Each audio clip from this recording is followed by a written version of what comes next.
नमस्कार दोस्तों, आशा करता हूँ कि आप सभी ठीक होंगे। आप सभी अपना कीमती समय निकालकर मेरा ये वीडियो देख रहे हैं, उसके लिए मैं आप सभी लोगों को धन्यवाद कहना चाहता हूँ और आपसे प्रार्थना करता हूँ कि आप सभी लोग मेरा ये चैनल सब्सक्राइब करें ताकि आप सभी लोगों को मेरे वीडियोज़ लगातार मिलते रहें।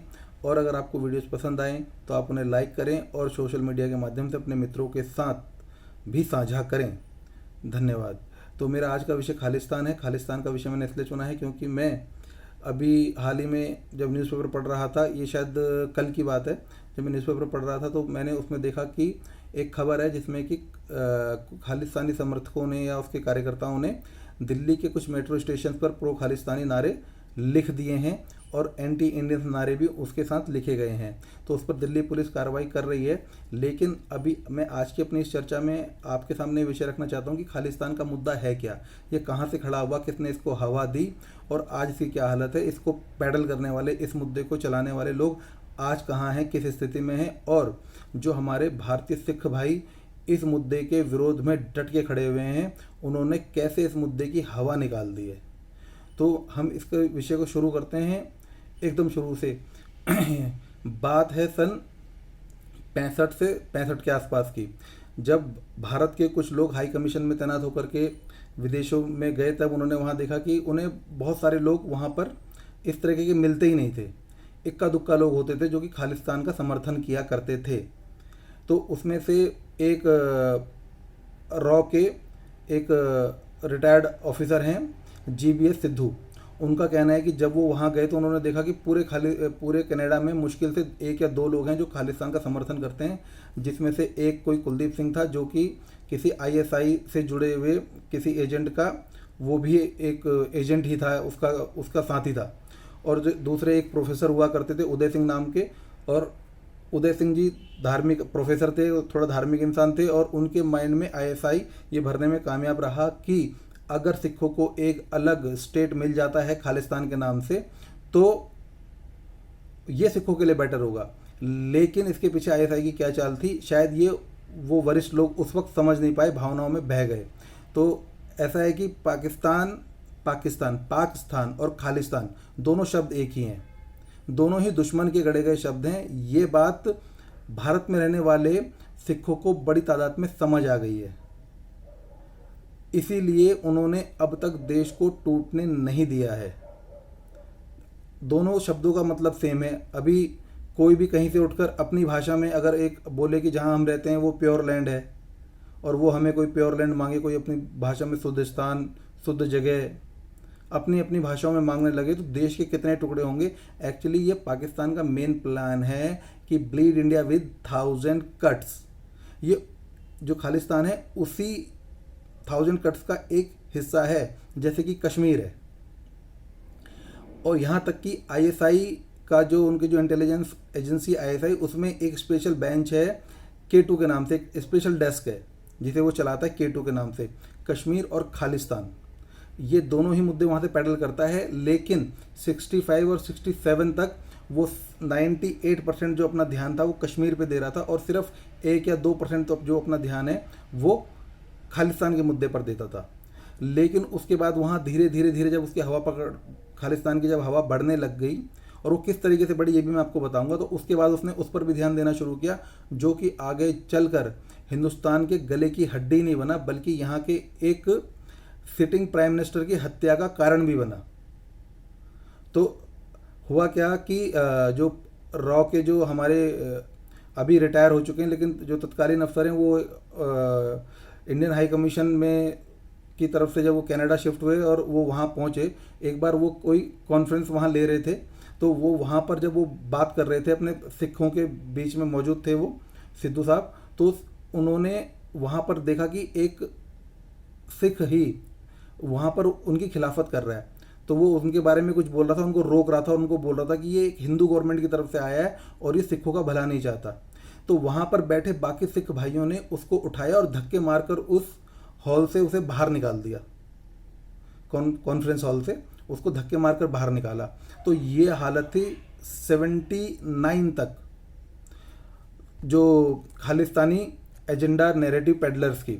तो कनाडा में भी वहाँ कोई जगह नहीं थी। और उसके बाद जब यहाँ हुआ क्या था कि 77 में कांग्रेस इमरजेंसी के बाद कांग्रेस पूरे देश में चुनाव हारी थी, जिसमें से कि पंजाब का भी चुनाव हारी थी। पंजाब में उस वक्त मुख्यमंत्री हुआ करते थे ज्ञानी जैल सिंह जी, जो आगे चलकर भारत के राष्ट्रपति भी बने, और उनको भी मुझे लगता है कि डैमेज कंट्रोल के तौर पर ही जो है उन्हें वहाँ राष्ट्रपति बनाया गया था। तो ऐसा था कि जब वो पंजाब सब जगह हारी तो पंजाब के स्टेट में भी कांग्रेस हर जगह हारी, तो पंजाब के स्टेट में भी हार गई कांग्रेस। और उसके बाद क्या हुआ कि ज्ञानी जैल सिंह ने ही संजय गांधी को ये सुझाव दिया कि हम अगर कोई ऐसा यहाँ पर कट्टर सिख एक खड़ा कर पाएँ, जो कि अभी वर्तमान में जो मुख्यमंत्री थे प्रकाश सिंह बादल, उनकी मॉडरेट पॉलिसियों को चुनौती दे, तो वो आने वाले चुनाव में हमें फ़ायदा पहुंचा सकता है। तो इसके कारण उन्होंने वहाँ पर 2 कट्टर सिखों को इंटरव्यू के लिए फाइनल किया, और उसको मतलब उनका 2 कट्टर सिखों का इंटरव्यू लिया, जिसमें से उन्हें लगा कि हमारे काम को अंजाम दे सकता है जो वो होगा भिंडरवाला।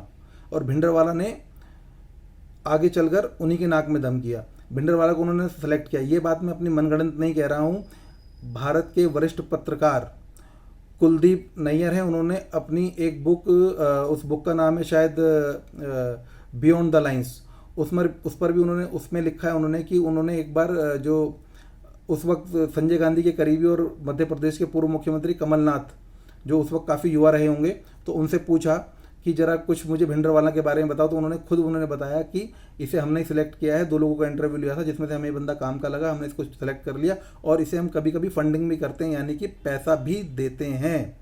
और ये आने वाले टाइम पर क्या करेगा कि वहाँ उस पर अकालियों पर प्रेशर डालेगा और हमारी सरकार बनने में मदद करेगा। और कुलदीप जो नैयर हैं वो आगे ये भी लिखते हैं कि कमलनाथ ने ये भी बताया कि भिंडरवाले को जो फंडिंग है वो काफ़ी अच्छे तादाद में हम कर रहे हैं। लेकिन 77 में ये सारी बातें चल रही थी, और 78 तक भिंडरवाला वहाँ पर कुछ खास नहीं कर पाया। जब वो 1-2 वहाँ पर इलेक्शन वगैरह हुए, तो उसमें जो गुरुद्वारा प्रबंधक कमेटी के इलेक्शन होते हैं, लोकल इलेक्शन होते हैं, उसमें उसके बहुत कम लोग जीत रहे थे। तो 78 में जब वो कुछ नहीं कर पा रहा था, तो संजय गांधी को ये लगा कि ये कुछ कर नहीं पा रहा है, तो हमें ही कुछ करना पड़ेगा। तो उन्होंने क्या किया, अपनी माताजी यानी श्रीमती इंदिरा गांधी जी को मना लिया कि वो देश में खालिस्तान का जो है हवा खड़ा करे। तो यहाँ का जो बहुसंख्यक है हिंदू समाज, उसके अंदर ये खौफ पैदा करे कि पंजाब में हिंदू सुरक्षित नहीं है, देश टूट सकता है। और इस वजह से क्या होगा कि हम इलेक्शन के 4 से 5 महीने पहले एक स्ट्राइक करेंगे खालिस्तान पर, और उसके बाद पूरे देश में हमारी वाहवाह हो जाएगी और हमको उसमें वोट मिलेगा। और ऐसा मैं नहीं लिख रहा हूँ, ये कुलदीप नायर ने अपनी किताब में, कुलदीप नायर जो वरिष्ठ पत्रकार हैं, उन्होंने अपनी किताब में लिखा है कि उनका 4 से 5 महीने पहले ही उस पर अटैक करने का प्लान था, और उसके बाद उनको लगता था कि हमें काफ़ी वोट मिलेंगे, और उसके बाद उनकी सरकार भारत में फिर से आ जाएगी, जो कि 77 की जो 75 में जो उन्होंने इमरजेंसी लगाई थी, उसके विरोध में भारतीय जनता ने उनको सत्ता से बेदखल कर दिया था। तो सत्ता प्राप्ति के लिए उन्होंने एक भिंडरवाला को उठाया। और आज़ाद भारत में अगर आप विमान अपहरण की गिनती करते हो, तो इसी भिंडरवाला और उसके समर्थकों ने सबसे ज़्यादा विमानों का अपहरण 70s 80s में किया। आप चाहें तो इसे गूगल कर सकते हैं और बाकी माध्यमों से भी पता कर सकते हैं। और जिन जो खालिस्तानी माइंडसेट के लोग हैं और उनको थोड़ी सी भी अगर सिंपैथी है, तो वो देख सकते हैं कि जिसको तथाकथित रूप से वो संत कहते हैं या कोई अच्छा आदमी कहते हैं, तो वो एक ऐसा आदमी कैसे 7-8 हाईजैक्स एक आज़ाद भारत में कर सकता है। बल्कि एक बार तो हवा में ही एक हवाई जहाज को बम से उड़ा दिया गया था, जिसमें सैकड़ों लोगों की मृत्यु तक हो गई थी। तो ऐसे आदमी को संत कहना, मुझे लगता है कि संतों के साथ ये हम बेईमानी कर रहे हैं, संतों के प्रति या संत शब्द के प्रति भी। तो अब जो गांधी परिवार का तो ये प्लान था कि हम ऐसा करके सत्ता प्राप्त कर लेंगे, लेकिन पाकिस्तान का वहाँ एक प्लान दूसरा था। अब पाकिस्तान ने क्या किया कि उसकी तरफ ध्यान दिया और अपने K2 डेस्क को बोला कि इस पर काम करो। तो उसके बाद जब उन्होंने काम किया, तो वहाँ पर काम करके जब इसको बढ़ावा दिया, तो ये पूरे के पूरे कनाडा में और जो वेस्ट में और जो अदर कंट्रीज है, वहाँ पर ये आंदोलन धीरे धीरे फैलने लगा। और इन्होंने बहुत गलत तरीके से 84 में इन्होंने बहुत गलत तरीके से जो ब्लू स्टार का जो करने का तरीका था, ऑपरेशन करने का तरीका, वो बहुत ही गलत था। अगर पीछे से गैस छोड़ देते कोई बेहोश करने वाली या जहरीली, और वहाँ बेहोश करके सबको आराम से निकाल लेते, तो शायद वो सब चीज़ें कम होती, जन भावनाएं कम आहत होती, जान माल का नुकसान कम होता। लेकिन ऐसा ना करके उन्होंने बिल्कुल आमने सामने की फायरिंग खोली, और जिस वजह से नुकसान ज़्यादा हुआ, जन भावनाएं आहत हुई, और उसका परिणाम हुआ कि एक सिटिंग प्राइम मिनिस्टर हिंदुस्तान को खोना पड़ा। और उसके बाद जो पूरे देश में हुआ, जो कांग्रेसी सड़कों पर निकले हैं वोटर लिस्ट लेकर के, टायर लेकर के, केरोसिन लेकर के, वो सब ने देखा। सदी के महानायक ने एक राजनीतिक मंच से कहा कि खून का बदला खून से लेंगे, और उस बयान ने आग में घी का काम किया उस दौरान। आप समझते हैं कि सदी का महानायक कौन है। तो ये सब तो था इसका वो। लेकिन अब क्या है कि जो हमारे हिंदुस्तान के सिख भाई हैं, वो बहुत प्रचंड तरीके से हिंदुस्तान के जो पक्ष में खड़े हुए हैं, वो सब कुछ समझते हैं। और वो विदेशों में ये जो खालिस्तानी जो हैं, कभी एम्बेसी में आग लगा देते हैं, कभी झंडा उतार लेते हैं, कभी किसी को चाकू मार देते हैं, तो ये वहाँ डट के खड़े हुए हैं हिंदुस्तान के पक्ष में, और इनसे लोहा ले रहे हैं। लोहा नहीं ले रहे, बल्कि इन्हें नाको चने चबवा रहे हैं। और कई खालिस्तानियों को इन्होंने जेल करवा दिया है, कईयों के इन्होंने खाते फ्रीज करवा दिए। ये सारे के सारे जो हिंदुस्तानी सिख भाई हैं, उनके इनिशिएटिव से हुआ है। और जो लोग नारे लिख रहे हैं दिल्ली की दीवारों पर, मैं उनसे कहना चाहता हूँ कि पहले आप तो ये समझो कि खालिस्तान का कॉन्सेप्ट क्या है, खालिस्तान का मतलब क्या है। जो पाकिस्तान का मतलब है वही खालिस्तान है। खालिस्तान और पाकिस्तान एक दूसरे के पर्यायवाची हैं। क्या आप भी पाकिस्तान की तरह बनना चाहते हो, या अपने देश को या का एक हिस्से को वैसा ही कुछ बनाना, फिर से बनाना चाहते हो? आज पाकिस्तान दर दर की भीख मांग रहा है, दर दर की ठोकरें खा रहा है, लोगों से भीख मांग रहा है। देश नहीं चल रहा है, खाने के लिए नहीं है, आटा नहीं है, ठीक है। और हम लोग यहाँ पर चांद से लेकर के मतलब कहाँ कहाँ पूरे अंतर्राष्ट्रीय स्तर पर तिरंगा गाड़ रहे हैं, और उसमें आप लोगों का भी योगदान होना चाहिए और है। लेकिन इस तरीके से कहीं नारे लिख करके अपनी डिग्निटी को आप मत खोइए, किसी भी गुरु पंतवंत सिंह पन्नू जैसे लोगों के चक्कर में। उसके कई साथियों को लाहौर से लेकर के ब्रिटेन और कनाडा में ठिकाने लगा दिया गया है। अब बारी है गुरु पंतवंत सिंह पन्नू की। उसे आने वाले महीने 2 महीने में कभी भी ठिकाने लगाने की खबर आ जाएगी। खालिस्तान का ये भूत मोदी सरकार ने बिल्कुल, जैसे आज दिल्ली पुलिस ने मेट्रो स्टेशन की दीवार पर लिखे हुए नारे मिटा दिए ना, तो मोदी जी ने विश्व पटल से खालिस्तान का ये जो भूत है पूरी तरीके से मिटा दिया है। और जो खालिस्तान के जो आपको मैप दिखाए जा रहे हैं, उनसे आप ये पूछो कि जो खालिस्तान के जो मैप में सिर्फ हिंदुस्तान वाला जो एरिया है वो क्यों है। क्योंकि अगर खालिस्तान बनेगा तो उससे जो है ननकाना साहेब, करतारपुर साहिब, ये कैसे दूर हो जाएंगे। या फिर जो महाराजा रंजीत सिंह का जो मतलब क्षेत्र था, जो राज्य था, उसमें लाहौर आता था, पेशावर आता था, मुल्तान आता था। तो क्या ये सब चीज़ें खालिस्तान में नहीं आनी चाहिए? लेकिन ये नाम पाकिस्तान ने गढ़ा, ये नक्शा पाकिस्तान ने गढ़ा, और जिस वजह से ताकि भारत को नुकसान पहुंचाया जा सके, जैसे उसने कश्मीर में पहुंचा रहा है। और उसने क्या किया, ड्रोन के माध्यम से पंजाब के युवाओं को ड्रग्स ला ला करके पूरी की पूरी युवा पीढ़ी तबाह कर दी। बॉलीवुड को मौका मिला पंजाब को बदनाम करने के लिए, फिल्में बनाने का, तो उन्होंने भी उड़ता हुआ पंजाब बना करके ऐसा किया कि पंजाब पूरा का पूरा जो ड्रग्स में लिप्त है। जबकि ये बात पूरी तरीके से ठीक नहीं है, लेकिन कहीं ना कहीं तो उन्होंने मौका दिया ना।